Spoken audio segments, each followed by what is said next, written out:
ಆತ್ಮೀಯ ವಿದ್ಯಾರ್ಥಿಗಳೇ, ತಮಗೆಲ್ಲ ಅನಿಮೇಟೆಡ್ ಕ್ಲಾಸ್ ರೂಮ್ ಯೂಟ್ಯೂಬ್ ಚಾನಲ್ಗೆ ಆತ್ಮೀಯವಾದಂಥ ಸ್ವಾಗತವನ್ನು ಕೋರ್ತಾ ಈ ಒಂದು ವಿಡಿಯೋದಲ್ಲಿ ನಾವು ಕರ್ನಾಟಕ ಶಾಲಾ ಶಿಕ್ಷಣ ಮತ್ತು ಮೌಲ್ಯ ನಿರ್ಣಯ ಮಂಡಳಿ ದಿನಾಂಕ 15/9/2025 ನಡೆಸಿರುವಂತಹ ಇಂಗ್ಲೀಷ್ ಭಾಷೆ ದ್ವಿತೀಯ ಭಾಷೆ ಇಂಗ್ಲೀಷನ್ನು ಕೀ ಆನ್ಸರ್ಗಳನ್ನು ಸಂಪೂರ್ಣವಾಗಿ ನಾವು ತಿಳಿತಾ ಹೋಗೋಣ ಅಂತ. ಇಲ್ಲಿ ನೋಡಿ, ನಮಗೆ ಒಟ್ಟಾರೆ 80 ಮಾರ್ಕ್ಸ್ ಈ ಒಂದು ಪ್ರಶ್ನೆ ಪತ್ರಿಕೆ ಇತ್ತು. ಅದನ್ನು ನಾವು ಇವತ್ತು ಅಂದರೆ ದಿನಾಂಕ 15/9/2025 ಬರೆದಿದ್ದೇವೆ. ಅದರಲ್ಲಿ ಯಾವ್ಯಾವ ತಪ್ಪಾಗಿದ್ದಾವೆ, ಯಾವ್ಯಾವ ಕರೆಕ್ಟ್ ಆಗಿದ್ದಾವೆ ಅನ್ನುವಂಥ ಕ್ಲಿಯರ್ ಪಿಕ್ಚರ್ ನಿಮಗೆ ಈ ಒಂದು ವಿಡಿಯೋದ ಮೂಲಕ ಸಿಗುತ್ತದೆ. ಕೊನೆಯವರೆಗೂ ಈ ಒಂದು ವಿಡಿಯೋನ ನೋಡ್ತಾ ಹೋಗಿ. ನೋಡಿ, ಫಸ್ಟ್ ಏನು ಕೊಟ್ಟಿದ್ದಾರೆ, 4 alternatives are given for each of the following questions in complete statements. Choose the correct alternative and write the complete answer along with its letter of alphabet ಅಂತ ಹೇಳಿದ್ದಾನೆ. ಇಲ್ಲಿ ನಮಗೆ ಮಲ್ಟಿಪಲ್ ಚಾಯ್ಸ್ ಅಂತ ಹೇಳ್ತೀವಲ್ಲ, ಸಿಂಪಲ್ಲಾಗಿ ಆ ರೀತಿಯಲ್ಲಿ ಫಸ್ಟ್ ಕ್ವಶನ್ ಟ್ಯಾಗ್ ಆ್ಯಡ್ ಮಾಡೋದು ಹೇಳ್ತಾ ಇದ್ದಾರೆ. ನೋಡಿ, choose the appropriate question tag for the following statement. ಇದರಲ್ಲಿ ಯು ಹ್ಯಾವ್ ಡನ್ ನಥಿಂಗ್ ಅಂತ ಇದೆ. ಅಂದರೆ ಇಲ್ಲಿ ನಥಿಂಗ್ ಅನ್ನೋದನ್ನು ನೋಡೋದ್ರ ಮೂಲಕ ನಮಗೆ ಇದು ನೆಗೆಟಿವ್ ಸ್ಟೇಟ್ಮೆಂಟ್ ಅಂತ ಗೊತ್ತಾಗ್ತದೆ. ಹಾಗಾಗಿ ನಾವು ಹ್ಯಾವ್ ಇದ್ದಿದ್ದನ್ನು ಹ್ಯಾವಂಟ್ ಮಾಡಬಾರ್ದು, ಹ್ಯಾವ್ ಹಂಗೆ ಹಚ್ಚಬೇಕು. ಹ್ಯಾವ್ ಹಚ್ಚಿ ನೆಕ್ಸ್ಟ್ ಪ್ರನೌನ್ ಆಗ್ತೀವಲ್ಲ, ಅದು ಆಲ್ರೆಡಿ ಪ್ರನೌನ್ ಇರೋದ್ರಿಂದ ಹ್ಯಾವ್ ಯು ಆಗ್ತದೆ. ಅಂದರೆ answer is B. Right. Next, read the following and choose the infinitive ಅಂತಿದೆ. ಇನ್ಫಿನಿಟಿವ್ ಅಂದ ತಕ್ಷಣ ನಮಗೆ 2+ ವರ್ಬ್ ಇರಬೇಕು ಅನ್ನೋದು ಗೊತ್ತಿದೆ. ಹಾಗಾಗಿ ಇಲ್ಲಿ ಯಾವುದಿದೆ ನೋಡಿ, it took a week to arrange another meeting. ನೋಡಿರಿ, ಇಲ್ಲಿ ಬಂದುಬಿಡ್ತು ಆಲ್ರೆಡಿ ಟು ಅರೇಂಜ್. ರೈಟ್. ಇಲ್ಲಿ ಆನ್ಸರ್ ನೋಡಿರಿ, ಆಪ್ಷನ್ಸಲ್ಲಿ ಏನಿದೆ, ಅರೈವ್ಡ್ ಅಂತಿದೆ, ಟುಕ್ ಅಂತಿದೆ, ಟು ಅರೇಂಜ್ ಇದೆ, ರಿಪೀಟೆಡ್ ಅಂತಿದೆ. ಇಲ್ಲಿ ನಮಗೆ 2+ ವರ್ಬ್ ಇರೋದು ಯಾವುದು, ಟು ಅರೇಂಜ್ ಅಂತಿದೆ. ಅಂದರೆ C is answer. Next, read the given conversation and choose the language function for the underlined sentence ಅಂತಿದೆ. ಅಂದರೆ ಲ್ಯಾಂಗ್ವೇಜ್ ಫಂಕ್ಷನ್ನ ಹೇಳಬೇಕು. ಇಲ್ಲಿ ನೋಡಿರಿ ಯಾವುದಿದೆ, ಲಕ್ಷ್ಮಿ ಮತ್ತು ವಿಜಯ ನಡುವೆ ನಡೆದಿರ್ತಕ್ಕಂಥ ಒಂದು ಸಂಭಾಷಣೆ ಕೊಟ್ಟಿದ್ದಾನೆ. I have been suffering from fever since last week. ಅಂದರೆ don't worry, you will be all right, better consult a doctor, good doctor ಅಂತ ಹೇಳಿ. ಅಂದರೆ ಒಬ್ಬ ವೈದ್ಯರನ್ನ ಭೇಟಿ ಆಗು ಅಂತ ಹೇಳೋದು. ಇದರಲ್ಲಿ ಇದು ಸೀಕಿಂಗ್ ಪರ್ಮಿಷನ್ ಆಗ್ತದೋ, ಸೀಕಿಂಗ್ ಹೆಲ್ಪ್ ಆಗ್ತದೋ, ಎಕ್ಸ್ಪ್ರೆಸಿಂಗ್ ಸಿಂಪತಿ ಆಗ್ತದೋ, ಗಿವಿಂಗ್ ಸಜೆಷನ್ ಆಗ್ತದೋ ಅಂತ ನೋಡಿದರೆ ಇಲ್ಲಿ ಏನು ಮಾಡಿದರೆ ಬೆಟರ್ ಕನ್ಸಲ್ಟೆಡ್ ಡಾಕ್ಟರ್ ಅನ್ನೋದು ಗಿವಿಂಗ್ ಸಜೆಷನ್ ಆಗ್ತದೆ. ಯಾಕಂದರೆ ಇಲ್ಲಿ ಭಾಷಾಕಾರ ಯಾವುದಾಗ್ತದೆ ನೋಡಿರಿ, ಯಾವ ಒಂದು ಉದ್ದೇಶಕ್ಕೆ ಹೇಳಿದ್ರೆ ಅಲ್ಲಿ ಸಲಹೆಯನ್ನು ನೀಡುವಂಥ ಉದ್ದೇಶದಿಂದ ಹೇಳಲಾಗುತ್ತದೆ. ನೆಕ್ಸ್ಟ್ ನೋಡಿರಿ, right the following conversation and fill in the blank choosing the most appropriate words ಅಂತಿದೆ. ಇಲ್ಲಿ ನಮಗೆ ಒಂದು ಕನ್ವರ್ಸೇಷನ್ ಕೊಟ್ಟಿದ್ದಾನೆ. ಅಲ್ಲಿ ಇಫ್ ಕ್ಲಾಸ್ ಜೋಡಿಸೋದಿದೆ. ನೋಡಿ, ಏನಿದೆ, ಪ್ರತೀಕ್ಷಾ ಮತ್ತು ಲಕ್ಷ್ಮಿ ನಡೆದಿರ್ತಕ್ಕಂಥ ಒಂದು ಕನ್ವರ್ಸೇಷನ್ ಕೊಟ್ಟಿದ್ದಾನೆ. Hi Lakshmi, where is your old camera ಅಂತ ಹೇಳಿದ್ರೆ, hi Pratiksha, I sold it last week. ನಾನು ಅದನ್ನು ಮಾರಿದೆ ಅಂತ ಹೇಳ್ತೆ. If you had informed me I dash bought it ಅಂತ ಇದೆ. ಇಲ್ಲಿ ನಮಗೆ ಹ್ಯಾಡ್ ಪ್ಲಸ್ ವರ್ಬ್ 3 ಬಂದರೆ ವುಡ್ ಹ್ಯಾವ್ ಅಥವಾ ವುಡಂಟ್ ಹ್ಯಾವ್ ಎರಡು ಬರೋ ಸಾಧ್ಯತೆ ಇರ್ತಾವಂತ ನಾನು ಆಲ್ರೆಡಿ ನಿಮಗೆ ಹೇಳಿದ್ದೆ. ಹಾಗಾಗಿ ಇಲ್ಲಿ ಯಾವ್ದು ಬರ್ತದೆ ನೋಡಿರಿ, would have, I would have bought it ಅಂತ ಆಗುತ್ತದೆ. Answer is B. Next, do as directed ಅಂತಿದೆ. ಇಲ್ಲಿ ಫಸ್ಟ್ ನಮಗೆ ಸಿಲೆಬಲ್ ಕೊಟ್ಟಿದ್ದಾನೆ. ಏನು ಕೊಟ್ಟಿದ್ದಾನೆ ನೋಡಿ, syllable which one of the following words has 1 syllable ಅಂತ ಹೇಳ್ತಾ ಇದ್ದಾನೆ. ಅಂದರೆ ಇದರಲ್ಲಿ ಯಾವುದು 1 ಸಿಲೆಬಲ್ ಇರ್ತಕ್ಕಂಥದ್ದು ಅಂತ ಕೇಳ್ತಿದ್ದಾನೆ. Apart, age, admin, able. ಇದರಲ್ಲಿ ನೋಡಿ ಸಿಂಪಲ್ಲಾಗಿ ಇರ್ತಕ್ಕಂಥ ಕ್ವಶನ್ ಇದು, age. Right. Fill in the blank using the correct article ಅಂತ ಹೇಳ್ತಿದ್ದಾನೆ. ಕರೆಕ್ಟ್ ಆರ್ಟಿಕಲ್ನ ತುಂಬ್ರಿ ಅಂತ ಹೇಳಿ. I have dash 1 rupee coin ಅಂತದೆ. ನೋಡಿರಿ, 1 ರೂಪಿ ಕಾಯಿನ್. ಇಲ್ಲಿ most of the students confusion ಮಾಡ್ಕೋತಾರೆ, ಓದಿಂದ ಸ್ಟಾರ್ಟ್ ಆಗಿದೆ ಅಂತೇಳಿ. ಆದರೆ ಇಲ್ಲಿ ಇದು ಕಾನ್ಸೋನೆಂಟ್ ಸೌಂಡಲ್ಲಿ ಸ್ಟಾರ್ಟ್ ಆಗ್ತದೆ. ಅಂದರೆ ವ ಈ ಒಂದು ಸೌಂಡಲ್ಲಿ ಸ್ಟಾರ್ಟ್ ಆಗೋದ್ರಿಂದ ಇಲ್ಲಿ ಎ 1 ರೂಪಿ ಕಾಯಿನ್ ಅಂತ ಬರ್ತದೆ. ಆಲ್ಮೋಸ್ಟು ಎ ಯೂನಿವರ್ಸಿಟಿ, ಈ ಥರ ನಾವು ಎ ಯುರೋಪಿಯನ್ ಈ ಥರ ನೋಡ್ತೀವಿ, ಆ ಒಂದು ಕ್ಯಾಟಗರಿಗೆ ಇದು ಸೇರ್ತದೆ. Identify the part of speech of the underlined word ಅಂತ ಹೇಳ್ತದೆ. ಇಲ್ಲಿ ನೋಡಿರಿ, ಇಟ್ ಈಸ್ ಲವ್ಲಿ ಫ್ಲವರ್.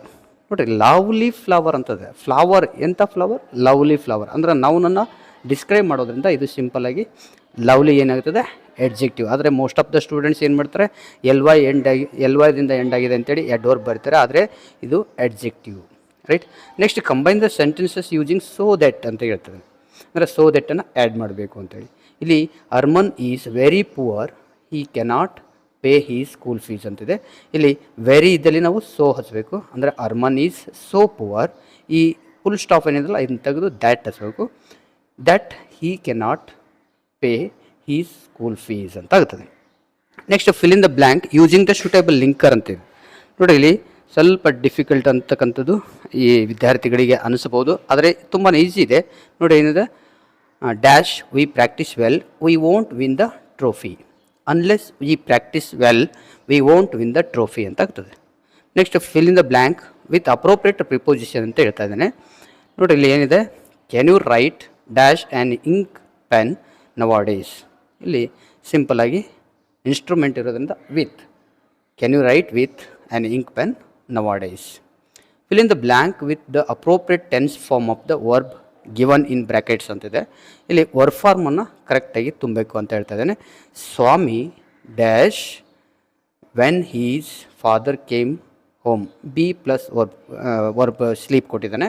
ಇಲ್ಲಿ ಬಿ ಅನ್ನೋದೇನಂತೆ ಪಾಸ್ಟ್ ಟೆನ್ಸಲ್ಲಿ ಇರೋದ್ರಿಂದ ಇಲ್ಲಿ ಪಾಸ್ಟ್ ಟೆನ್ಸ್ ಇದೆ ಅಂತ ಯಾವುದು ಹೇಳ್ತದೆ ನಮಗೆ, ಕೇಮ್ ವರ್ಬ್ ಟು ಇದೆ, ಇದನ್ನು ಕೂಡ ವರ್ಬ್ ಅಂದರೆ ಪಾಸ್ಟ್ ಟೆನ್ಸಲ್ಲಿದೆ, ಅಂದರೆ ಪಾಸ್ಟ್ ಕಂಟಿನ್ಯೂಸಲ್ಲಿ ನಾವು ಸೆಂಟೆನ್ಸ್ ಮಾಡಬೇಕಾಗಿರೋದ್ರಿಂದ ಅಲ್ಲಿ ವಾಸ್ ಸ್ಲೀಪಿಂಗ್ ಆಗ್ತದೆ. ನೆಕ್ಸ್ಟ್ ನೋಡಿರಿ, ಚೇಂಜ್ ಇಂಟು ಸೂಪರ್ಲೇಟಿವ್ ಡಿಗ್ರಿ ಅಂತ ಹೇಳ್ತಾನೆ. ಇಲ್ಲಿ Anant was faster than any other runner. ಇಲ್ಲಿ ಫಾಸ್ಟರ್ ಅಂತಿದೆ, ಅದನ್ನು ಫಾಸ್ಟೆಸ್ಟ್ ಅಂತ ಮಾಡ್ತೀವಿ ನಾವು. Anant was the fastest runner ಅಂತ ಮಾಡಿದ್ರೆ ಆಯಿತು ಆನ್ಸರ್, ರೈಟ್. ನೆಕ್ಸ್ಟ್ 13th ಏನಿದೆ ನೋಡಿರಿ, use of the word call as a noun in your own sentence ಅಂತ ಇದೆ. ಕಾಲನ್ನು ನೌನಾಗಿ ಬಳಸಬೇಕು ಅಂತ ಹೇಳ್ತಾ ಇದ್ದಾನೆ. ನೌನಾಗಿ ಬಳಸ್ಬೇಕಾದ್ರೆ ನಾವು this is A call for me ಮುಂದೆ ಏನಾದರೂ ನೀವು ಹಚ್ಕೋಬೋದು. ಯಾವುದೇ ಒಂದು ಮೀನಿಂಗ್ಫುಲ್ ಸೆಂಟೆನ್ಸನ್ನು ಮಾಡಿದರೂ ಕೂಡ ಅದು ಆನ್ಸರ್ ಕರೆಕ್ಟ್ ಆಗಿರ್ತದೆ. ಚೇಂಜ್ ಇಂಟು ಪ್ಯಾಸಿವ್ ವಾಯ್ಸ್ ಅಂತ ಹೇಳ್ತಿದ್ದೀನಿ. We did not eat cut fruits ಅಂತ ಇದೆ. We did not eat cut fruits. ಇಲ್ಲಿ ಅಬ್ಜೆಕ್ಟ್ ಯಾವುದಾದ್ರೆ ಕಟ್ ಫ್ರೂಟ್ಸ್ ಅಬ್ಜೆಕ್ಟ್ ಇರೋದ್ರಿಂದ ಇಲ್ಲಿ ವಾಸ್ ವರ್ದಲ್ಲಿ ಯಾವುದು ಬರ್ತದೆ, cut fruits were not eaten by us. Next write the correct form of the word given in the brackets ಅಂತಿದೆ. Swami move to the edge the bench and stayed in to the dark ಅಂತಿದೆ. ಇದನ್ನು darkness ಅಂತ ಮಾಡಿದ್ರೆ ಆಯಿತು. Read the following conversation and change the underlined sentence into reported speech ಅಂತಿದೆ. ಇಲ್ಲಿ teacher ಮತ್ತು students ನಡುವೆ ನಡೆದಿರ್ತಕ್ಕಂಥ ಒಂದು ಕನ್ವರ್ಸೇಷನ್ ಕೊಟ್ಟಿದ್ದಾನೆ. ಇಲ್ಲಿ ನೋಡಿ ಯಾವ ಥರ ಮಾಡಿದ್ರೆ, ಸ್ಟೂಡೆಂಟ್ಸ್ ಹೇಳಿದ how can you solve this sum ಅಂತ ಕೇಳಿದೆ. ಅದನ್ನೇ ನಾವು ಚೇಂಜ್ ಮಾಡಬೇಕಾಗಿದೆ. ಆಗಲೇ ಇಲ್ಲಿ ಅರ್ಧ ಪಾರ್ಟ್ ನಮಗೆ ಕೊಟ್ಬಿಟ್ಟಿದ್ದಾನೆ. The teacher asked the students ಈ ಹೌ ಏನಿದೆಲ್ಲ ಅದೇ ನಮಗೆ ಲಿಂಕಿಂಗ್ ವರ್ಡ್ ಆಗ್ತದೆ. ಹೌ ದೇ, ಯು ಇದ್ದಿದ್ದು first person, second person changes third person ಆಗ್ತದಲ್ಲ, ಯು ಇದ್ದಿದ್ದು ಏನಾಗ್ತದೆ ಇಲ್ಲಿ ದೇ ಆಗ್ತದೆ. How they could solve this ಇದ್ದರೆ that, how they could solve that sum ಅಂತ ಆಗ್ತದೆ. ನೆಕ್ಸ್ಟ್ ಏನಿದೆ ನೋಡಿರಿ, 17th ಒಂದು ಎಡಿಟಿಂಗ್ಗೆ ಸಂಬಂಧಪಟ್ಟಿರ್ತಕ್ಕಂಥದ್ದು. ಸ್ವಾಮಿ ಫಾಲೋವಿಂಗ್ ದ ಹೋಲ್ ಅಂತ ಕೊಟ್ಟಿದೆ ನೋಡಿರಿ. ಇಲ್ಲಿ ವರ್ಬ್ ಏನು ಸ್ಪೆಲ್ಲಿಂಗ್ ಮಿಸ್ಟೇಕ್ ಅಂತದೆ, ಹೋಲ್ WHOLE ಬರಬೇಕಾಗ್ತದೆ. Conversation from under the blanket felt tremendously relieved to hear that his father was giving him up. Next 18th ಅಂದರೆ ಇಲ್ಲಿ ನಮಗೆ 2-3 ಸೆಂಟೆನ್ಸಲ್ಲಿ ಆನ್ಸರ್ ಮಾಡ್ತಕ್ಕಂಥವು ಪ್ರಶ್ನೆಗಳು ಬಂದಿದ್ದಾವೆ ನೋಡಿರಿ. How did the tempo truck driver help Roma ಅಂತಿದೆ. ಅದು ಏನಾಗ್ತದೆ ನೋಡಿರಿ, the tempo truck driver helped Baleshwar to lay Roma down in the back of his truck. He gave his mobile to Baleshwar to inform Roma's family. ಅವನು ರೋಮಾಳನ್ನು ತನ್ನ ಟ್ರಕ್ಕಲ್ಲಿ ಹಾಕೋದಕ್ಕೆ ಬಾಲೇಶ್ವರಿಗೆ ಸಹಾಯ ಮಾಡ್ತಾನೆ, ಮತ್ತು ಬಾಲೇಶ್ವರನಿಗೆ ತನ್ನ ಮೊಬೈಲನ್ನ ಕೊಟ್ಟು ರೋಮಾಳ ಫ್ಯಾಮ್ಲಿಗೆ ಇನ್ಫಾರ್ಮ್ ಮಾಡೋದಕ್ಕೆ ಸಹಾಯ ಮಾಡ್ತಾನೆ. Next, what makes you think that Don Anselmo was a man of generosity. ಅಂದರೆ ಡಾನ್ ಅನ್ಸೆಲ್ಮೋ ಯಾವ ರೀತಿಯಲ್ಲಿ ನೀವು ಉದಾರ ವ್ಯಕ್ತಿ ಅಂತ ತಿಳ್ಕೊಳ್ತೀರಿ ಅಂತ ಹೇಳ್ತಾನೆ. ಉದಾರ ವ್ಯಕ್ತಿ ಅಂತ ಹೆಂಗೆ ಹೇಳ್ತೀರಿ ಅದಕ್ಕೆ ನೋಡಿ ಆನ್ಸರ್ ಏನಿದೆ, American surveyed the land and found that land was more than 8 acres. ಅಂದರೆ 8 acreಕ್ಕಿಂತ ಜಾಸ್ತಿ ಇದೆ ಅಂತ ಅವ್ರು ಕಂಡುಕೊಂಡ್ರು. They offer double amount for the land. ಅದಕ್ಕೆ ಅವರು ಡಬಲ್ ಅಮೌಂಟನ್ನು ಆಫರ್ ಮಾಡಿದರು, ಅಂದರೆ 2 ಪಟ್ಟು ಹಣ ಕೊಡ್ತೀವಿ ಅಂತ ಹೇಳಿದರು. But Don Anselmo rejected the offer and stick to the words. ಆದರೆ ಅದನ್ನ ನಿರಾಕರಿಸ್ತಾನೆ ಮತ್ತು ತನ್ನ ಮಾತಿಗೆ ಅವನು ಬದ್ಧನಾಗಿರ್ತಾನೆ. What he had already quoted. This shows that he was man of principle. ಇದು ಏನು ಹೇಳ್ತದೆ, ಅವನೊಬ್ಬ ಮ್ಯಾನ್ ಆಫ್ ಪ್ರಿನ್ಸಿಪಲ್ ಅಥವಾ he was a man of generosity ಅಂತ ಹೇಳ್ತಾರೆ, ರೈಟ್. ನೆಕ್ಸ್ಟ್ 20th ಏನಿದೆ ನೋಡಿ, Ambedkar had a great thirst for books justify the statement ಅಂತ ಹೇಳ್ತೇನೆ. ಅಂದರೆ ಅಂಬೇಡ್ಕರ್ ವಾಸ್ ಎ ವರಾಸಿಯಸ್ ರೀಡರ್ ಅಂದರೆ ಒಂದೇ, ಇಲ್ಲಿ ಗ್ರೇಟ್ ಥರ್ಸ್ಟ್ ಫಾರ್ ಬುಕ್ಸ್ ಅಂದರೂ ಒಂದೇ. ಕೇಳುವಂಥ ಒಂದು ಕ್ವಶನ್ ಸ್ವಲ್ಪ ಡಿಫ್ರೆಂಟ್ ಆಗಿದೆ, ಆದರೆ ಆನ್ಸರ್ ಮಾತ್ರ ಸೇಮ್ ಇರ್ತದೆ ನೋಡಿರಿ. Doctor Ambedkar had an insatiable thirst for books. He bought books by curtailing is daily needs. ತನ್ನ ದೈನಂದಿನ ಅಗತ್ಯಗಳನ್ನು ಮೊಟಕುಗೊಳಿಸಿ ಅವರು ಪುಸ್ತಕಗಳನ್ನು ಖರೀದಿ ಮಾಡ್ತಾಯಿದ್ರು. In New York he said to have purchased about 2000 old books. 2000 ಪುಸ್ತಕಗಳನ್ನು ನ್ಯೂಯಾರ್ಕಲ್ಲಿ ಪರ್ಚೇಸ್ ಮಾಡಿದರು. And it is recorded that at the time of second round table conference in London he bought so many books that they had to be sent to India in 32 boxes. ಅವರು ನ್ಯೂಯಾರ್ಕಲ್ಲಿ ಲಂಡನ್ದಲ್ಲಿ purchase ಮಾಡಿರ್ತಕ್ಕಂಥ ಪುಸ್ತಕಗಳನ್ನು 32 ಪೆಟ್ಟಿಗೆಗಳಲ್ಲಿ ಭಾರತಕ್ಕೆ ಕಳಿಸಲಾಯಿತು. ಇಂಥ ಒಂದು ಪುಸ್ತಕ ದಾಹವನ್ನು ಅವರು ಹೊಂದಿದ್ದರು. Next, how did the 14th amendment of constitution of USA and Mahatma Phule influence on Ambedkar ಅಂತ ಕೇಳಿದ್ದಾನೆ. The 14th amendment of the USA constitution give freedom to the black Americans. ಅದು ಕಪ್ಪು ವರ್ಣದ ಅಮೇರಿಕನ್ಸ್ ಅವರಿಗೆ ಅದು ಸ್ವಾತಂತ್ರ್ಯವನ್ನು ನೀಡಿತು. Ambedkar saw the parallel situation to the backward caste in India. ಇದೇ ಒಂದು ಸನ್ನಿವೇಶವನ್ನು ಭಾರತದಲ್ಲಿ ಹಿಂದುಳಿದ ವರ್ಗದ ಮೇಲೆ ಇರ್ತಕ್ಕಂಥ ಒಂದು ಸನ್ನಿವೇಶವನ್ನು ಅಂಬೇಡ್ಕರ್ ಕಂಡುಕೊಂಡರು. Mahatma Phule worked for the classless society and women's upliftment. ಅವರು ವರ್ಗರಹಿತ ಸಮಾಜಕ್ಕಾಗಿ ಮತ್ತು ಮಹಿಳಾ ಏಳಿಗೆಗಾಗಿ ಶ್ರಮಿಸಿರ್ತಕ್ಕಂಥವ್ರು. It influenced on Baba Saheb. ಇದು ಅವರ ಬಾಬಾ ಸಾಹೇಬರ ಮೇಲೆ ಅಗಾಧವಾದಂಥ ಪರಿಣಾಮವನ್ನು ಬೀರ್ತು ಅಂತ ಹೇಳ್ತಾರೆ. ನೆಕ್ಸ್ಟ್ ಏನಿದೆ ನೋಡಿರಿ, how does the poet V K. Gokak describe the development achieved in our country ಅಂತ ಹೇಳ್ತಾರೆ. Our country is full of dams and lakes. ನಮ್ಮ ದೇಶದಲ್ಲಿ ಸಾಕಷ್ಟು ಅಣೆಕಟ್ಟುಗಳು ಮತ್ತು ಸರೋವರಗಳಿದ್ದಾವೆ. Developed in the area of industries and technology. ತಾಂತ್ರಿಕತೆಯಲ್ಲಿ ಮತ್ತು ಕೈಗಾರಿಕೆಯಲ್ಲಿ ತುಂಬ ಮುಂದುವರೆದಿದೆ. Also India is in the page of atomic age. ನಮ್ಮ ದೇಶ ಅಣ್ವಸ್ತ್ರದ ಒಂದು ಪುಟದಲ್ಲಿ ಸೇರಿಕೊಂಡಿದೆ. Right. Next, describe the march led by the students ಅಂತ ಕೇಳಿದ್ದಾನೆ. The march led by the students was completely silence. ಅದು ತುಂಬ ಸ್ತಬ್ಧವಾಗಿತ್ತು. There were no slogans, no shouts, no only shuffle of feet. ಅಲ್ಲಿ ಯಾವುದೇ ಘೋಷಣೆಗಳಿರಲಿಲ್ಲ, ಕೂಗಾಟಗಳಿರಲಿಲ್ಲ, ಬರೀ ಕೇವಲ ಹೆಜ್ಜೆ ಸದ್ದು ಮಾತ್ರ ಕೇಳ್ತಾ ಇತ್ತು. How had Dolma described her preparedness for the task of scaling Mount Everest ಅಂತ ಹೇಳ್ತಿದ್ದಾನೆ. ಅಂದರೆ ಯಾವ ರೀತಿ ಸಿದ್ಧತೆಯನ್ನು ನಡೆಸಿದ್ಲು. From the childhood days she had an urge to climb the Mount Everest. She had firm determination and hard work. ಅವಳು ಬಾಲ್ಯದಿಂದಲೂ ಆ ಮೌಂಟ್ ಎವರೆಸ್ಟ್ನ ಏರಬೇಕು ಅನ್ನುವಂಥ ಒಂದು ತುಡಿತವನ್ನು ಹೊಂದಿದ್ಲು. ಅವಳು ಮತ್ತು ದೃಢ ಸಂಕಲ್ಪವನ್ನು ಹೊಂದಿದ್ಲು ಮತ್ತು ಶ್ರಮಿಸುವಂಥ ಒಂದು ಗುಣ ಅವಳಲ್ಲಿ ಇತ್ತು. ಇದು ಅವಳಿಗೆ ಸಾಧನೆಗೆ ಸಹಾಯ ಮಾಡಿತು. She practised 4 hours daily. ದಿನಾಲು 4 ತಾಸು ಅಭ್ಯಾಸ ಮಾಡ್ತಾಯಿದ್ಲು, ಪ್ರಾಕ್ಟೀಸ್ ಮಾಡ್ತಾಯಿದ್ಲು. She had one track mind and ready to face hardships. ಅವಳಿಗೆ ಏಕಚಿತ್ತ ಒಂದು ಭಾವನೆ ಇತ್ತು. ಮತ್ತು her desire grew when she came to know about the newly opened mountaineering institute in Manali. ಮನಾಲಿಲಿ ಹೊಸ ಒಂದು ಸಂಸ್ಥೆ ಓಪನ್ ಆಗಿದೆ ಅಂತಕ್ಕಂಥದ್ದು ಗೊತ್ತಾದಾಗ ಅವಳ ಒಂದು ಆಸೆ ಇನ್ನೂ ಇಮ್ಮಡಿ ಆಯಿತು. ನೆಕ್ಸ್ಟ್ ಏನು ಕೇಳ್ತಾ ನೋಡ್ರಿ, why did Patil the sub inspector came to Mohan's house. ಯಾಕೆ ಮೋಹನ್ ಮನೆಗೆ ಪಾಟೀಲ್ ಸಾಹೇಬ್ ಬಂದಿದ್ದ. Patil the sub inspector had come there to inquire about the cyclostylling machine. cyclostylling machine ಅಂತ ಮುದ್ರಣ ಯಂತ್ರ, ಅದರ ಬಗ್ಗೆ ಎನ್ಕ್ವೈರಿ ಮಾಡೋಕ್ಕೆ ಬಂದಿದ್ದರು. And to warn about the raid. ಮತ್ತು ಆ ಒಂದು ಮನೆ ಮೇಲೆ ದಾಳಿ ಆಗ್ತದೆ ಅಂತಕ್ಕಂಥ ಒಂದು ಎಚ್ಚರಿಕೆಯನ್ನು ಕೊಡೋದಕ್ಕೆ ಅವ್ರು ಬಂದಿದ್ದರು. Mohan's mother believed him. She allowed him to take the cyclostyling machine. Mohan ತಾಯಿ ಅವನನ್ನು ನಂಬಿದ್ಲು. ಸೈಕ್ಲೋಸ್ಟೈಲಿಂಗ್ ಮಿಷಿನ್ನ ಪಾಟೀಲ್ ಸಾಹೇಬಿಗೆ ಅದನ್ನು ಒಪ್ಪಿಸಿದ್ನು. ನೆಕ್ಸ್ಟ್ ಏನು ಹೇಳ್ತಾರೆ ನೋಡಿ, write hardships and challenges faced by Dicky Dolma ಅಂತ ಕೇಳಿದ್ದಾರೆ. Dicky Dolma faced many hardships of life. ತನ್ನ ಜೀವನದಲ್ಲಿ ಹಲವಾರು ಕಷ್ಟಗಳನ್ನು ಅವಳು ನೋಡಿದ್ದಾಳೆ. When she was only 11 years old, she lost her mother. 11 ವರ್ಷದವಳಿದ್ದಾಗ ತನ್ನ ತಾಯಿಯನ್ನು ಕಳ್ಕೊಂಡ್ಳು. She lost her brother too. ತನ್ನ ಸಹೋದರನನ್ನು ಕೂಡ ಕಳ್ಕೊಂಡ್ಳು. She had a financial problem. ಮತ್ತು ಹಣಕಾಸಿನ ತೊಂದರೆಯನ್ನು ಕೂಡ ಅವಳು ಹೊಂದಿದ್ಲು. ರೈಟ್. ಈ ರೀತಿಯಾಗಿ ನೀವು ಆನ್ಸರ್ನ ಬರೆದ್ರೆ ಫುಲ್ ಮಾರ್ಕ್ಸ್ ಸಿಗ್ತದೆ. Next, answer the following questions in 5 or 6 sentences is ಅಂತ ಹೇಳ್ತಾನೆ. 5-6 ವಾಕ್ಯದಲ್ಲಿ ನೀವು ಉತ್ತರಿಸಬೇಕು. ಇಲ್ಲಿ ನೋಡ್ರಿ ಏನಿದೆ, how did Swami try to escape from sleeping alone in the office room. ಅಂದರೆ ಏನೇನು ಪ್ರಯತ್ನಗಳನ್ನು ಮಾಡ್ತಾನೆ ಸ್ವಾಮಿ ತಾನು ಆಫೀಸ್ ರೂಮಿಂದ ತಪ್ಪಿಸ್ಕೊಡೋದಕ್ಕೆ. ಇಲ್ಲಿ ನಾನು ಆನ್ಸರ್ನ ಡೀಟೇಲಾಗಿ ಕೊಟ್ಟಿದ್ದೀನಿ. ಇದನ್ನು ಬೇಕಾದ್ರೆ ನೀವು ಸ್ಕ್ರೀನ್ಶಾಟ್ ತೊಗೊಂಡು ಪ್ರಾಕ್ಟೀಸ್ ಮಾಡ್ಬೋದು, ಅಥವಾ ಈ ಒಂದು ವಿಡಿಯೋದಲ್ಲಿ ನಾನು ಡಿಸ್ಕ್ರಿಪ್ಷನ್ ಬಾಕ್ಸಲ್ಲಿ ಒಂದು ಲಿಂಕ್ ಕೊಟ್ಟಿರ್ತೀನಿ, ಅದನ್ನು ನೀವು ಬಳಸಿಕೊಂಡು ಡೌನ್ಲೋಡ್ ಮಾಡ್ಕೋಬೋದು. Right A brief ಸಮ್ರಿ of the poem I am the land ಅಂತ ಹೇಳ್ತೀನಿ. ಇಲ್ಲಿ ಕೂಡ ಸಮ್ರಿಯನ್ನು ನಾನು ಪ್ರೊವೈಡ್ ಮಾಡ್ತಾಯಿದ್ದೀನಿ. ಅಷ್ಟೂ ನಾನು ಓದಿ ಹೇಳೋದಕ್ಕೆ ಹೋಗ್ತಾ ಇಲ್ಲ, ಯಾಕಂದರೆ ಅದು ವಿಡಿಯೋ ಲೆಂತ್ ಆಗ್ತದೆ ಅನ್ನುವಂಥ ಕಾರಣಕ್ಕೆ ಶಾರ್ಟಾಗಿ ನಿಮಗೆ ಹೇಳ್ತಾ ಇದ್ದೀನಿ. ರೈಟ್, ನೆಕ್ಸ್ಟ್ ನೋಡಿರಿ, read the following extracts and answer the questions that follow ಅಂತ ಹೇಳ್ತೀನಿ. ಅಂದರೆ ಇಲ್ಲಿ ಎಕ್ಸ್ಟ್ರಾಕ್ಟ್ಸ್ ನಮಗೆ ಸಿಗ್ತದೆ. ಅಲ್ಲಿ ಪ್ರತಿಯೊಂದಕ್ಕೂ ಮೂರು ಪ್ರಶ್ನೆಗಳಿರ್ತವೆ. ಆ ಪ್ರಶ್ನೆಗಳಿಗೆ ನಾವು ಉತ್ತರಿಸಬೇಕಾಗ್ತದೆ. ಒಟ್ಟಾರೆ 4 ಇರ್ತವೆ.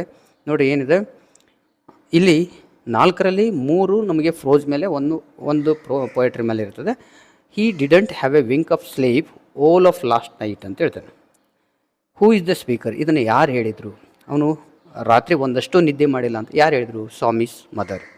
ವೆನ್ ವಾಸ್ ಇಟ್ ಸೇಡ್, ಯಾವಾಗ ಹೇಳಿದು? When Swami's father wanted Swami to sleep in the office room after burglars incident. ಅಂದರೆ ಆ ಒಂದು ದರೋಡೆಕೋರನ ಘಟನೆ ನಂತರನೂ ಕೂಡ ಸ್ವಾಮಿ ತಂದೆ ಸ್ವಾಮಿನ ಆಫೀಸ್ ರೂಮಲ್ಲಿ ಮಲಗಿಸ್ಬೇಕು ಅಂತ ಬಯಸ್ತಾ ಇದ್ದ. ಆ ಸಂದರ್ಭದಲ್ಲಿ ಈ ಒಂದು ಮಾತನ್ನು ಹೇಳಿದ್ದು. Why do think he didn't have a wink of sleep the previous night, ಯಾಕೆ ಅವನು ಹಿಂದಿನ ದಿನ ರಾತ್ರಿ ನಿದ್ದೆ ಮಾಡಲಿಲ್ಲ? Because he always slept beside his granny, ಯಾಕಂದರೆ ಅವನು ಮುಂಚೆ ಅಜ್ಜಿ ಮಕ್ಕಳು ಮಾತ್ರ ಮಲಗ್ತಾ ಇದ್ದ. But Swami's father made him to sleep in the office room, ಆದರೆ ಸ್ವಾಮಿ ತಂದೆ ಅವನನ್ನು ಆಫೀಸ್ ರೂಮಲ್ಲಿ ಒಬ್ಬನೇ ಮಲಗೋದಕ್ಕೆ ಬಿಟ್ಟಿದ್ದ, ಹಾಗಾಗಿ ನಿದ್ದೆನೇ ಮಾಡಿರಲಿಲ್ಲ. There is a closer place I know of, ಇಲ್ಲೇ ಸಮೀಪದಲ್ಲಿ ಒಂದು ನನಗೆ ಸ್ಥಳ ಗೊತ್ತಿದೆ ಅಂತ ಹೇಳಿದೆ. ಇಲ್ಲಿ there is girl by the ಟ್ರ್ಯಾಕ್ಸ್ದಲ್ಲಿ ಬಂದಿರತಕ್ಕಂಥ ಒಂದು ಎಕ್ಸ್ಟ್ರಾಕ್ಟ್ ಇದು. ಇಲ್ಲಿ ಏನು ಹೇಳ್ತಾರೆ ನೋಡಿರಿ, ಹೂ ಇಸ್ ದ ಸ್ಪೀಕರ್, ಯಾರು ಹೇಳ್ತಾರೆ? Baleshwar Mishra. Whom was it said to, ಯಾರಿಗೆ ಹೇಳ್ತಾರೆ? To cop or police. Why did the speaker choose the closer place, ಯಾಕೆ ಸಮೀಪದಲ್ಲಿ ಇರ್ತಕ್ಕಂಥ ಸ್ಥಳಕ್ಕೆ ಹೋಗಬೇಕು ಅಂತಾನೆ? ರೋಮಾ ನೀಡೆಡ್ ಇಮಿಡಿಯೇಟ್ ಟ್ರೀಟ್ಮೆಂಟ್, ಯಾಕಂದರೆ ರೋಮಾಗೆ ಇಮಿಡಿಯೇಟ್ ಟ್ರೀಟ್ಮೆಂಟ್ ಬೇಕಾಗಿರ್ತದೆ. ಆ ಒಂದು ಉದ್ದೇಶಕ್ಕೆ ಕ್ಲೋಸರ್ ಪ್ಲೇಸಿಗೆ ಹೋಗ್ಬೇಕಂತದೆ. The trees in the orchard are not mine, ಅಲ್ಲಿರ್ತಕ್ಕಂಥ ಮರಗಳು ನನ್ನವಲ್ಲ, ಯಾರು ಹೇಳ್ತಾರೆ? Who was the speaker? Don Anselmo. According to the speaker, who did the trees belong to ಅಂತ ಕೇಳಿ, ಯಾರಿಗೆ ಸಂಬಂಧಪಟ್ಟಿದ್ದಾವೆ? ಸ್ಪೀಕರ್ ಪ್ರಕಾರ ಯಾರಿಗೆ ಸಂಬಂಧಪಟ್ಟಿದ್ದಾವೆ ಮರಗಳು ಅಂದರೆ the children of Rio en ಮೇಡಿಯೋ.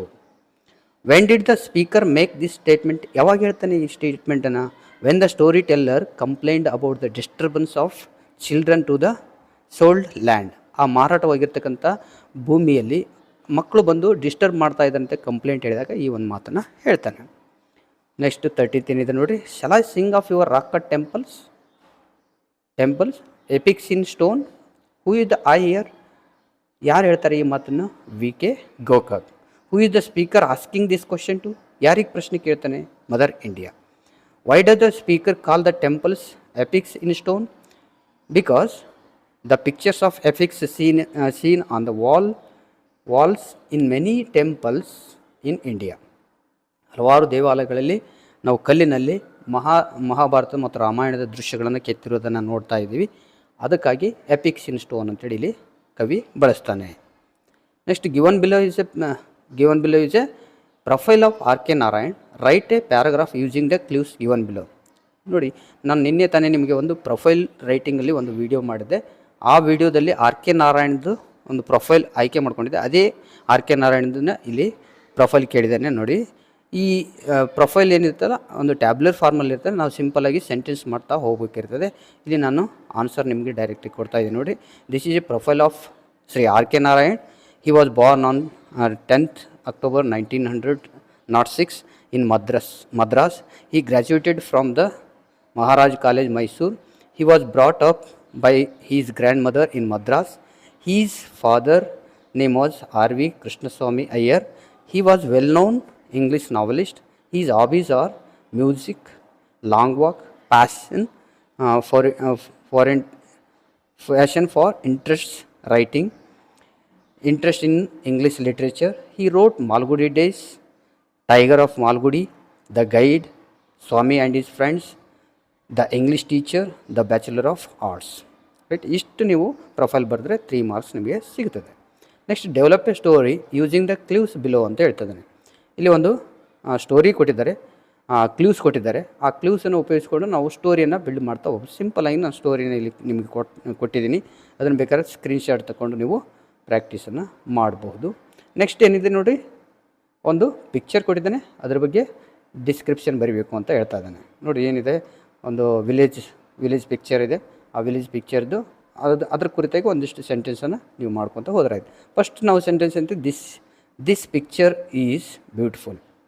This picture is beautiful. ಅದು ಹೀಗೆ ಇರಲ್ದಕ್ಕೆ, ಆದರೆ ನಾವು ಪಿಕ್ಚರ್ ಈಸ್ ಬ್ಯೂಟಿಫುಲ್ ಅಂತೇಳಿ ಒಂದು ಫಸ್ಟ್ ಸೆಂಟೆನ್ಸ್ ಮಾಡಿದ್ವಿ. This picture show the life of a village. ಇದು ಒಂದು ಹಳ್ಳಿಯ ಚಿತ್ರ. ಇದರಲ್ಲಿ ಏನೇನು ಬರ್ತಾವೆ ಅವನ್ನೆಲ್ಲ ಒಂದೊಂದು ನೀವು ಅದರ ಬಗ್ಗೆ ಒಂದೊಂದು ಸೆಂಟೆನ್ಸ್ ಮಾಡ್ತಾ ಹೋದರೆ ಆಯಿತು. ಇದನ್ನು ನೀವು ಬೇಕಾದ್ರೆ ಸ್ವಲ್ಪ ಆಲ್ಟರ್ನೇಟಾಗಿ ಮಾಡಿರಬಹುದು, ಅದಕ್ಕೆ ಕೂಡ ಮಾರ್ಕ್ಸ್ ಸಿಗ್ತವೆ. ಇಲ್ಲಿ ಸೆಂಟೆನ್ಸನ್ನು ಮಾಡೋದು ಭಾಳ ಮುಖ್ಯ ಆಗುತ್ತೆ. ಸೆಂಟೆನ್ಸ್ ಕನ್ಸ್ಟ್ರಕ್ಷನ್ ಒಂದು ಎಬಿಲಿಟಿಯನ್ನು ನಿಮಗೆ ಚೆಕ್ ಮಾಡಲಾಗುತ್ತದೆ. ನೀವು ಯಾವುದೇ ಥರ ವಾಕ್ಯಗಳನ್ನು ಮೀನಿಂಗ್ಫುಲ್ಲಾಗಿ ಮಾಡಿದರೂ ಕೂಡ ಅದಕ್ಕೆ ಆನ್ಸರನ್ನು ನಿಮಗೆ ಮಾರ್ಕ್ಸನ್ನು ಕೊಡ್ತಾರೆ. ರೈಟ್. ನೆಕ್ಸ್ಟು ಇದು ಒಂದು ಮುಖ್ಯವಾಗಿ ಗಮನಿಸಬೇಕು. ಇಲ್ಲಿ ನಿಮಗೆ ಈ ಒಂದು ಪ್ರಶ್ನೆಯನ್ನು ಅಟೆಂಪ್ಟ್ ಮಾಡೋದಕ್ಕಿರೋದಿಲ್ಲ. ಇದು only for visually impaired candidates, ಅಂದರೆ ಅಂಧ ವಿದ್ಯಾರ್ಥಿಗಳಿಗೆ ಮಾತ್ರ ಅಂತ ಇರ್ತದೆ. ಇದನ್ನು ನೀವು ಆನ್ಸರ್ ಮಾಡುವಂತಿರಲ್ಲ. Most of the students confuse ಮಾಡ್ಕೋತಾರೆ, ಆದರೆ ಅದನ್ನು ಆನ್ಸರ್ ಮಾಡುವಂತ ಇರಲ್ಲ. ಕೋಟ್ ಫ್ರಮ್ ಮೆಮ್ರಿ ಪೊಯಮ್ ಕೊಟ್ಟಿದ್ದಾನೆ. ಕ್ವಾಲಿಟಿ ಆಫ್ ಮರ್ಸಿದು ಸೆಕೆಂಡ್ ಮತ್ತು ಥರ್ಡ್ ಸ್ಟ್ಯಾಂಜಾ ಕೊಟ್ಟಿದ್ದಾನೆ. ನೋಡಿ ಇಲ್ಲಿ ನಾನು ಆನ್ಸರ್ ಕೊಟ್ಟಿದ್ದೀನಿ, ಬೇಕಾದರೆ ನಿಮ್ಮ ಬುಕ್ದಲ್ಲಿ ಕೂಡ ಇರ್ತದೆ. Next write the following passage and answer the questions that follow ಅಂತಿದೆ. ಇಲ್ಲಿ 2 ಕ್ವಶನ್ಸ್ ಕೇಳಿದ್ದಾನೆ. Social media has many benefits name. ನೋಡಿರಿ, ನಾವು social media has many benefits ಅಂತದಲ್ಲ, ಆ ಕೀವರ್ಡ್ಸನ್ನು ಸರ್ಚ್ ಮಾಡೋಣ. ಇಲ್ಲಿ ನೋಡಿ ಏನಿದೆ, social media has many benefits such as connecting people across geographical distances and providing a platform for self expression. ಇಲ್ಲಿ ತನಕ ಒಂದು ಫಸ್ಟ್ ಆನ್ಸರ್ ಆಯಿತು. ನೆಕ್ಸ್ಟ್ ಏನಕ್ಕೆ ಹೇಳ್ತಿದ್ದಾನೆ, name just a few negative consequences of social media ಅಂತ ಹೇಳ್ತೀನಿ. Negative consequences ಏನಿದ್ದಾವೆ ಅಂದರೆ ಅದರ ತೊಂದರೆಗಳು ಏನಿದ್ದಾವೆ ಅಂತಂದಾಗ ಇಲ್ಲಿ ನೋಡಿ ಯಾವುದು ಬರುತ್ತೆ, cyber bullying, online harassment and the spread of misinformation are just a few of the negative consequences of social media. ಇಷ್ಟು ಬರೆದು ನಡೀತದೆ. ಮುಂದುವರೆದ ನೀವು ಬೇಕಾದ್ರೆ ಇನ್ನೊಂದಿಷ್ಟು ಸೇರಿಸ್ಬೋದು. Next answer the following questions in about 8 or 10 sentences ಅಂತಿದೆ. ಇಲ್ಲಿ ನಮಗೆ ರಸ್ಕಿನ್ ಬಾಂಡ್ ಅವ್ರದ್ದು ಬರೆದಿರ್ತಕ್ಕಂಥ grandma climbs a tree ಇದು ಸಮ್ರಿ ಕೇಳಿದ್ದಾರೆ. ತುಂಬಾ ಈಸಿಯಾಗಿರ್ತಕ್ಕಂಥ ಸಮ್ರಿ, ಆಲ್ಮೋಸ್ಟ್ ಪ್ರಾಕ್ಟೀಸ್ ಮಾಡಿರ್ತೀರಿ ನೀವು. ಇದನ್ನು ಬೇಕಾದ್ರೆ ನೀವು ಸ್ಕ್ರೀನ್ಶಾಟ್ ತಗೊಂಡು ನೀವು ಪ್ರಾಕ್ಟೀಸ್ ಮಾಡ್ಬೋದು ಇನ್ನೊಂದು ಸರಿ. ನೆಕ್ಸ್ಟ್ ನೋಡಿರಿ, ವಿ ಕೆ ಗೋಕಾಕರ್ದು ದ ಸಾಂಗ್ ಆಫ್ ಇಂಡಿಯಾದ್ದು ಕೂಡ ಸಮ್ರಿ ಕೇಳಿದ್ದಾನೆ. Next write an essay on any one of the following ಅಂತ ಹೇಳ್ತಾನೆ. ಇದರಲ್ಲಿ ಯಾವುದಾದ್ರೂ ನೀವು ಬರೀಬೋದು. ಒಂದು, ರೆಡ್ಯೂಸ್ ಏರ್ ಪೊಲ್ಯೂಷನ್, ಅಂದರೆ ವಾಯುಮಾಲಿನ್ಯ ನಿಯಂತ್ರಣ ಮಾಡೋದಕ್ಕೆ ಏನೇನು ವೇಸ್ ಇದ್ದಾವೆ, ದಾರಿಗಳಿದ್ದಾವೆ ಅಂಥೇಳಿ. Flood and its disaster, flood ಅಂದರೆ ಪ್ರವಾಹ ಮತ್ತು ಅದರ ಅನಾನುಕೂಲತೆಗಳೇನಿದ್ದಾವೆ. ನ್ಯಾಷನಲ್ ಫೆಸ್ಟಿವಲ್ಸ್, ನಾನು ನ್ಯಾಷನಲ್ ಫೆಸ್ಟಿವಲ್ಸದ್ದು ಒಂದಷ್ಟು ಆನ್ಸರ್ ನಿಮಗೆ ಕೊಟ್ಟಿದ್ದೀನಿ, ಅದನ್ನು ಬೇಕಾದ್ರೆ ನೀವು ರೆಫರ್ ಮಾಡ್ಬೋದು. Next write a letter using the information given below ಅಂತ ಹೇಳ್ತೀನಿ. ಅಂದರೆ ಲಾಸ್ಟ್ ನಮಗೆ 5 ಮಾರ್ಕ್ಸ್ ಇರ್ತಕ್ಕಂಥ ಒಂದು ಕ್ವಶನ್ನು. Imagine that you are Vilas R Vani, a student of 10th standard government high school Belagavi. Write a letter to your mother telling Har about your performance in FA and unit test. FA ಮತ್ತು unit ಟೆಸ್ಟಲ್ಲಿ ನಿಮ್ಮ performance ಹೇಗಿತ್ತು ಅನ್ನೋದ್ರ ಕುರಿತು ನಿಮ್ಮ ತಾಯಿಗೆ ಒಂದು ಪತ್ರ ಬರೀರಿ ಅಂತ ಹೇಳ್ತಾನೆ. ಮತ್ತು ಇನ್ನೊಂದು, write a letter to the panchayat development officer requesting him or her to provide books to your school library. ಅಂದರೆ ನಿಮ್ಮ ಸ್ಕೂಲ್ ಲೈಬ್ರರಿಗೆ ಬುಕ್ಸನ್ನು ಪ್ರೊವೈಡ್ ಮಾಡಿರಿ ಅಂತೇಳಿ ನಿಮ್ಮ ಪಂಚಾಯತ್ ಡೆವಲಪ್ಮೆಂಟ್ ಆಫೀಸರ್ PDO ಅಂತ ಹೇಳ್ತೀವಲ್ಲ ಅವರಿಗೆ ಪತ್ರ ಬರೀರಿ ಅಂತ ಹೇಳ್ತಿದ್ದಾನೆ. ಇಲ್ಲಿ ಒಂದು ನಿಮಗೆ ಮಾಡಲ್ ಆಗಿ ನಾನು PDOಗೆ ಬರೆದಿರ್ತಕ್ಕಂಥ ಲೆಟ್ರನ್ನು ನಿಮಗೆ ಕೊಡ್ತಾ ಇದ್ದೀನಿ. ನೋಡಿ ಏನಿದೆ, from address Vilas Arwani 10th standard government high school Belagavi. Date ಇವತ್ತಿಂದ ಡೇಟ್ ಆಗ್ತದೆ 15th September 2025 to the panchayat development officer Belagavi. Respected sir to provide, subject ನೋಡಿ ಸ್ಯಾಲ್ಯುಟೇಷನ್ ರೆಸ್ಪೆಕ್ಟೆಡ್ ಸರ್ ಬರೀರಿ. Next subject to provide books to our school library. ಇಲ್ಲಿ ಒಂದಷ್ಟು body of the letter ನೀವು ಏನಾದರೂ ಬರೆದಿರ್ಬೋದು body of the ಲೆಟ್ರನ್ನ. Next thank you yours faithfully Vilas R Vani. Right, ಇಷ್ಟು ನೀವು ಬರೆದಿದ್ದರೆ ಔಟ್ ಆಫ್ ಔಟ್ ನಿಮಗೆ ಮಾರ್ಕ್ಸು ಸಿಗುತ್ತವೆ. I hope you have got well marks in your examination. Thank you for watching this video. Please tune in to this channel. Thanks.